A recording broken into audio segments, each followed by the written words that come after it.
నమస్తే, welcome to whistle. Tirumala Tirupati దేవస్థానం అతి త్వరలో కీలక నిర్ణయాలను అమలు చేయనుంది. ఈ మేరకు కసరత్తు చేస్తోంది. ఇందులో భాగంగా వైకుంఠ ఏకాదశి సందర్భంగా అనుసరించిన విధానాన్ని అమలు చేయాలని అనుకుంటున్నారు. సాధారణంగానే తిరుమలలో రద్దీ ఉంటుంది. ఇక వేసవి సెలవులు మొదలైన తరువాత ఈ రద్దీ ఎక్కువ అవుతుంది.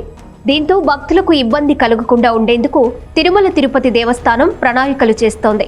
మే 1వ తేదీ నుంచి విఐపి బ్రేక్ దర్శనాలతో పాటుగా స్లాటెడ్ సర్వదర్శనం టోకెన్లను రద్దు చేసేందుకు నిర్ణయం తీసుకుంటున్నట్లుగా తెలుస్తోంది.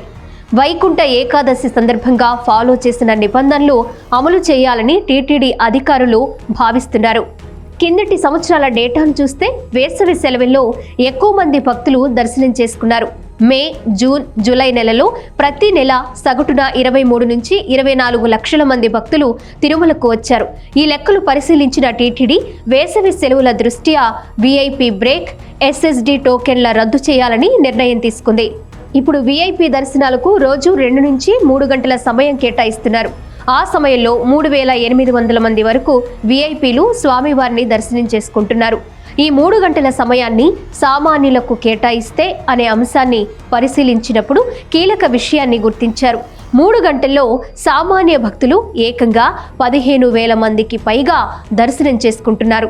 ఈ లెక్కలను తిరుమల తిరుపతి దేవస్థానం బోర్డు పరిశీలించింది. ఇందులో భాగంగా వేసవిలో విఐపి దర్శనాలను రద్దు చేయాలని అనుకుంటుంది. ఇక ఎస్ఎస్డి విధానంలో దర్శనాలకు 22 నుంచి 23 గంటలు నిరీక్షించాలి. ఇలా దర్శనాల కేటగిరీలు అన్నిటినీ పక్కకు పెట్టి వైకుంఠ ఏకాదశి విధానం అమలు చేయాలని తిరుమల అధికారులు అనుకుంటున్నారు.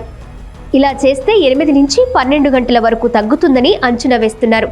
ఈ పరిస్థితి ద్వారా రోజుకు సగటున 80,000 మందికి శ్రీవారి దర్శనం కల్పించవచ్చని చెప్తున్నారు.